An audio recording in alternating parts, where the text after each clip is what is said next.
Hi dear friends, welcome back to sports dictator channel. IPL 2025లో Sunrisers Hyderabad ఒక ధమాకాదార్ పర్ఫార్మెన్స్తోని start చేసింది. తర్వాత మాత్రం చాలా దారుణంగా ఆడుతుంది. కంటిన్యూస్గా బ్యాట్స్మెన్ ఫెయిల్ అవుతున్నారు అండ్ బౌలింగ్ కూడా ఫెయిల్ అవుతుంది. బౌలింగే అనుకుంటే బ్యాటింగ్ కూడా రోజుకి కనీసం 10-20 ఓవర్స్ కూడా ఆడలేకపోతున్నారు. సో స్టార్టింగ్ పవర్ ప్లేలోనే మనం ఓడిపోతామని తెలిసిపోతుంది.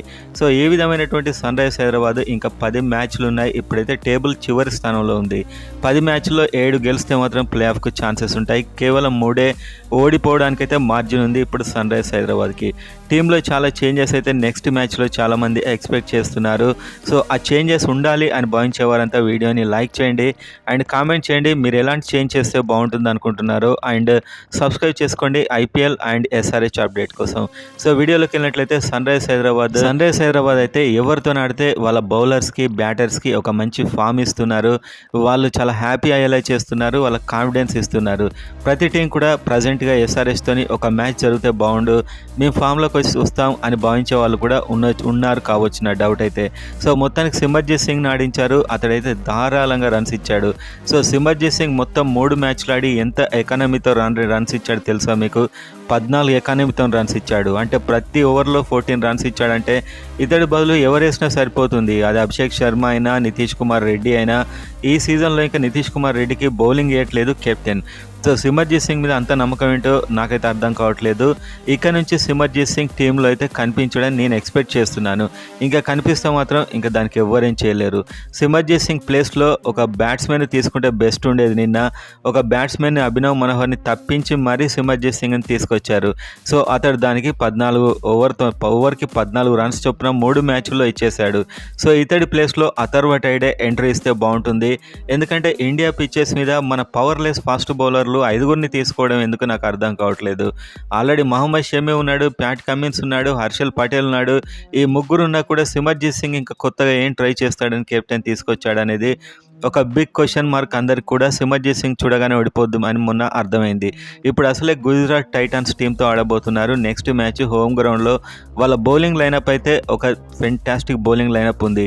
అసలే అక్కడ ఉన్నది ఎవరంటే మనం చూసాం గుజరాత్ టైటన్స్ టీంలో మహమ్మద్ సిరాజ్, ప్రసిద్ధ్ కృష్ణ, ఇషాంత్ శర్మ, రషీద్ ఖాన్, సాయి కిషోర్ మొదలైన వారు చాలా ఫెంటాస్టిక్ ఫామ్లో ఉన్నారు. బౌలింగ్ చాలా డేంజరస్ యూనిట్. బ్యాటింగ్లో కూడా శుభ్మన్ గిల్ అండ్ సాయి సుదర్శన్ వీళ్ళేం తక్కువ లేరు. సో మొత్తానికైతే ఆ టీం చాలా బలంగా ఉంది. ఆ టీంతోని సన్ రైజర్స్ హైదరాబాద్ డెఫినెట్గా చాలా చేంజెస్ అయితే చేయాల్సిన అవసరం ఉంది. ఎస్ఆర్హెచ్ మెయిన్ బలం ఏంటంటే విపరీతంగా హిట్టింగ్ చేయడం, ఊపేయడం, తలిగితే 6 లేకపోతే అవుట్, మీరు ఎలా అయినా ఆడండి అని కోచ్ చెప్పేస్తాడు. కోచ్ అయితే ఎలాంటి ప్రెజర్ చేయని చెప్తుంటాడు. కానీ ఇక్కడ కోచెస్ కూడా చాలా సైలెన్స్గా నిశ్శబ్దంగా ఉంటున్నట్టు నాకైతే అనిపిస్తుంది. మిగతా టీమ్స్ కోచింగ్ అయినా మిగతా టీం బౌలింగ్ అయినా చూసినప్పుడు ఉన్న ఫైర్ పవర్ అనేది ఎస్ఆర్హెచ్లో అయితే డెఫినెట్గా కనిపించట్లేదు. ప్రతి మ్యాచ్ నేను క్లియర్గా అబ్జర్వ్ చేస్తూ ఉంటాను. ఎస్ఆర్హెచ్ కోచ్ ఏదో వేదాంత ధోరణిలో ఎక్కడో ఉంటాడు. అండ్ అదేవిధంగా స్పిన్ కోచ్కి స్పిన్ మీదే నమ్మకం లేదు. ప్రపంచ ప్రఖ్యాత ముత్తే మురళీధరన్ నిన్న జీషాన్ అన్సారీకి 3 ఓవర్లు ఇప్పించాడు. అండ్ అదేవిధంగా కమిందు మెండిస్ శ్రీలంకకు సంబంధించిన బౌలరే, బోత్ హ్యాండ్స్తో బౌలింగ్ వేస్తున్నాడు. 1 ఓవర్ వేశాడు, 4 రన్స్ ఇచ్చాడు, 1 వికెట్ తీశాడు. సో మరి ఇంకొక ఓవర్ ఇవ్వాలంటే ఏం చేయాలి? సో ఇంత మంచి బౌలింగ్ 1 ఓవర్ వేసినాక తర్వాత బౌలింగ్ ఇవ్వకుండా వెంటనే మన అత్యంత నమ్మకస్తుడైన సిమర్జీత్ సింగ్ని తీసుకొచ్చారు. సో అదే పసలేని అతను బౌన్సర్స్ని వేస్తున్నాడు, వాళ్ళు కొడుతూ పోయారు. మొత్తానికైతే వెంకటేష్ అయ్యర్ అండ్ రింకు సింగ్ అయితే ఎంత పుణ్యం చేసుకొని ఉన్నాం అనుకున్నారు కావచ్చు నిన్న. ఎందుకంటే వాళ్ళు ఆల్రెడీ తక్కువ ఫామ్లో ఉండి వాళ్ళు సరిగా ఆడలేకపోతున్నాం అనే బాధలో ఉన్నప్పుడు ఎస్ఆర్హెచ్ ఒక లడ్డులా దొరికింది వాళ్ళకి. చాలా పూర్తిగా సద్వినియోగం చేసుకున్నారు. టీం అంతా కూడా 80 రన్స్ తేడాతో గెలిచి ప్లే ఆఫ్కు 5-6 అడుగులు ముందుకేసేసిండ్రు వాళ్ళు. సో మొత్తానికి సన్ రైజర్స్ హైదరాబాద్ నెక్స్ట్ మ్యాచ్లో మాత్రం ప్రజెంట్గా మనం చూసుకుంటే opener Travis head and Abhishek Sharma ఈ సీజన్ దారుణంగా ఫీల్ అవుతున్నారు. పట్టుమని ఒక 5-6 ఓవర్లు కూడా వీళ్ళు ఆడట్లేదు. అభిషేక్ శర్మ అయితే జస్ట్ 4 మ్యాచ్ల్లో 8 యావరేజ్తోని అతను బ్యాటింగ్ చేశాడు. And strike rate 138. అంటే ప్రతి మ్యాచ్లో కనీసం 8 రన్స్ పైన కూడా కొట్టలేకపోయాడు. ఫస్ట్ మ్యాచ్ ఎక్కువనే కొట్టొచ్చు కానీ యావరేజ్ చాలా తక్కువగా ఉంది. ఇషాన్ కిషన్ అయితే ఒక సెంచరీ చేసి ఆహా ఊహో అనిపించాడు. తర్వాత 3 మ్యాచ్ల్లో కూడా అతడు సరిగా ఆడలేకపోయాడు. సో ఇషాన్ కిషన్ యావరేజ్ 36, కానీ ఇదంతా అంతకుముందు ఆ బ్యాటింగ్‌లో వచ్చింది. అండ్ స్ట్రైక్ రేట్ 179 కానీ ఒక సెంచరీతోని ఇదంతా వచ్చింది. సో, మొత్తానికైతే ఈ బ్యాటింగ్ లైనప్‌ను మార్చేసి, ఈ ఓపెనర్స్‌ని మార్చేసి, ఒక అథర్వ టైడెన్ తీసుకొని అతన్ని టాప్ ఆర్డర్‌లో పంపిస్తే బెటర్. టీమ్‌కి కూడా ఒక వార్నింగ్ సైన్‌లా ఉంటుంది. నాకు తెలిసి చాలా పెద్ద మార్పులైతే జరగబోతున్నాయి వచ్చే మ్యాచ్‌లో. ఒకటైతే పక్కా సిమర్జీత్ సింగ్‌ని అయితే ఆడించాలని నేను అనుకుంటున్నాను.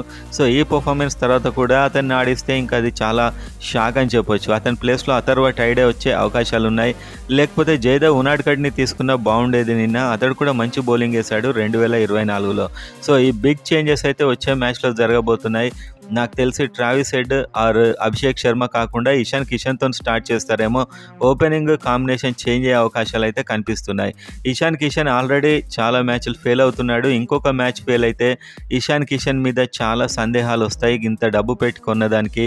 అండ్ అతన్ని ఏ టీం కూడా పట్టించుకోలేదు. నిజం చెప్పాలంటే ముంబై ఇండియన్స్ అండ్ ఇండియన్ సెలెక్టర్లు పట్టించుకోలేదంటే వాళ్ళు చాలా బాగా అబ్జర్వ్ చేసుంటారు. హిట్టింగ్ పవర్ ఇషాన్ కిషన్ దగ్గర లేకుండా పోయింది. సో, మొత్తానికైతే ఈజీగా అవుట్ అవుతున్నాడు.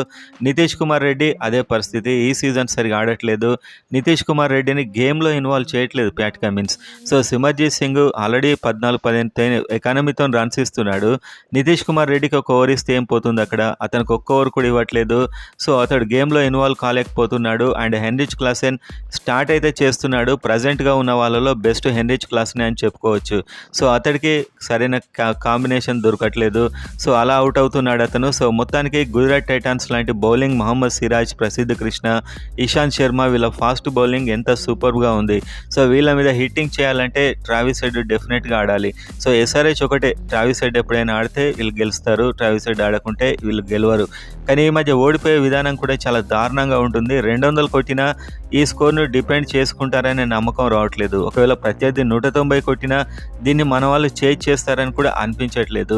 ఒక వికెట్ పడితే అన్ని వికెట్లు పడుతున్నాయి. మెయిన్‌గా ప్యాట్ కమిన్స్ కెప్టెన్స్ అయితే నిన్న అసలు బాలేదు. నిన్నే కాదు ఈ సీజన్‌లో అసలు బాలేదు. రావడమే లేట్‌గా వచ్చారు. అండ్ మ్యాచెస్‌ని చాలా ఈజీగా లైట్‌గా తీసుకుంటున్నట్టు అనిపిస్తుంది. పర్ఫెక్ట్ ప్లానింగ్ కూడా కనిపించట్లేదు ప్యాట్ కమిన్స్‌ని. పోనీ నిన్న సిమర్జీత్ సింగ్‌ని తీసుకున్నాడు. మరి మహమ్మద్ షమీతోని సిమర్జీత్ సింగ్ స్టార్ట్ చేసినా అయిపోయేది. కానీ ప్యాట్ కమిన్స్ స్టార్ట్ చేశాడు. బహుశా ఆస్ట్రేలియా నెక్స్ట్ సిరీస్‌కి తనని తాను సిద్ధం చేసుకుంటున్నట్టు నాకు అనిపించింది. సో, ఓవరాల్‌గా మనం చూసుకుంటే ప్యాట్ కమిన్స్ అయితే స్పిన్ బౌలింగ్‌తోని 4 ఓవర్లు మాత్రమే వేయించాడు. నిన్న అంత మంచి వికెట్ మీద 4 ఓవర్లు మాత్రమే వేయించారు. సో, స్పిన్నర్సే బాగేశారు. మిగతా బౌలర్స్ బాగా వేయలేదు నిన్న. సో, ఓవరాల్‌గా టీమ్ యాటిట్యూడ్‌లో అండ్ టీమ్ కాంబినేషన్‌లో చేంజ్ రావాల్సి అయితే ఉంది. Mohammed Shami, Pat Cummins and Zeeshan Ansari, Kamindu Mendis and Harshal Patel ఈ 5 బౌలర్స్ సరిపోతారు. అండ్ నితీష్ కుమార్ రెడ్డి అండ్ అభినవ్ మనోహర్ కూడా అభిషేక్ శర్మ కూడా 1-2 ఓవర్లు వేయొచ్చు.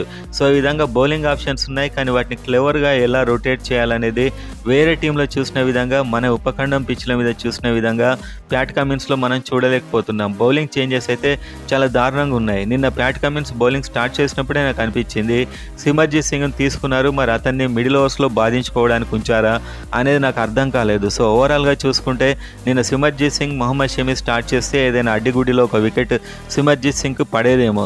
సో, నిన్న వాళ్ళ వీక్ ఓపెనర్స్ అవుట్ కాగానే మిగతా వాళ్ళంతా బౌలింగ్‌ని పండుగ చేసుకున్నారు. అండ్ బ్యాటింగ్ విషయానికి వస్తే యాక్చువల్‌గా బ్యాటింగ్‌లో ఏంటంటే సన్‌రైజ్ హైదరాబాద్ ఈసారి Travis Head or Abhishek Sharma out కాగానే ఒకరి వెంట ఒకరు టక అవుట్ అయిపోతున్నారు. సో, వీళ్ళకేసే బౌలింగ్ కూడా ప్లానింగ్‌గా వేస్తున్నారు ప్రత్యర్థులు. చాలా వికెట్ల మీద వేయట్లేదు, బాడీ మీద వేయట్లేదు, వైడ్ వేస్తున్నారు. ఆఫ్ సైడ్ వైడ్ వేసి స్లో బాల్స్ వేస్తున్నారు. వీళ్ళు హిట్టింగ్ చేయబోయి క్యాచ్ అవుట్ అవుతున్నారు. సో, పక్కా వీళ్ళ బ్యాటింగ్ విధానాన్ని అయితే ప్రత్యర్థి టీమ్స్ అన్ని పట్టేసాయని చెప్పొచ్చు. సో, ఓవరాల్‌గా ఏదైనా కాంబినేషన్ మార్చేసి 2 చేంజెస్ అయితే పక్కా చేయాల్సిన అవసరం ఉంది. సిమర్జీత్ సింగ్ పక్కా అవుట్. అతని ప్లేస్‌లో జయదేవ్ ఉనాడ్కడ్ ఆ తర్వాత టైడేనా అయితే రావడం కూడా పక్కా. సో, ఇషాన్ కిషన్ ప్లేస్‌లో కూడా ఒక చేంజ్ చేస్తే బాగుంటుందని నాకు పర్సనల్‌గా అనిపిస్తుంది. ఎందుకంటే అతని బ్యాటింగ్ చూస్తుంటే ఆడతాడని కూడా అనిపించట్లేదు. అండ్ నేను ఇంపాక్ట్ ప్లేయర్ ట్రావిస్ హెడ్‌ని పెట్టారు. ట్రావిస్ హెడ్ కాకుండా ఇషాన్ కిషన్‌ని ఇంపాక్ట్ ప్లేయర్ పెడితే బాగుండేది. అతను ఒక కీపర్, ఫీల్డింగ్‌లో అంత ఫాస్ట్ ఉండడు. సో, చాలా మిస్టేక్స్ అయితే మనకు కెప్టెన్ నుంచి కనిపించాయి. సో, ఇక నుంచైనా కెప్టెన్ బౌలింగ్ చేంజెస్ అండ్ ఇదేమైనా బిగ్ బాష్ లీగా లేకపోతే ఆస్ట్రేలియా, ఇంగ్లాండ్ వికెటా మొత్తం ఫాస్ట్ బౌలర్స్‌తోని వెళ్ళడానికి నాకు అర్థం కాలేదు. సో, స్పిన్‌కి కొంచెం రెస్పెక్ట్ ఇచ్చి స్పిన్నర్స్‌తోని వేస్తే చాలా బాగుంటుందని నేనైతే అనుకుంటున్నాను.